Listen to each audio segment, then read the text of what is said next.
राजापूर तालुक्यातील कोल्हापूर, मलकापूर आणि कराड या मार्गाला जोडणाऱ्या पाचल येथील अनुस्कुरा घाटात दरड कोसळली आहे। त्यामुळे कोल्हापूर, मलकापूर आणि कराडचा राजापूरशी संपर्क तुटलाय। कोल्हापूरकडे जाणारी वाहतूक आंबा घाट मार्गे आता वळवण्यात आली आहे।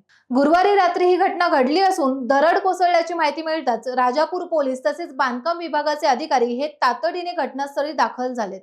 जेसीबीच्या सहाय्याने दरड बाजूला करण्याचे काम आता सुरू आहे। मात्र रात्रीची वेळ असल्या कारणाने आणि मार्गावर मोठमोठे दगड असल्यामुळे दरड बाजूला करण्याचे काम आज सकाळपासून सुरू करण्यात आले।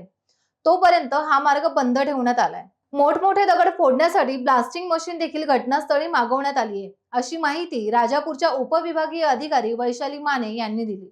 टाइम्स डिजिटलला लाईक करा, सबस्क्राईब करा, शेअर करा आणि बेल आयकॉन दाबायला विसरू नका। पाहत रहा टाइम्स डिजिटल।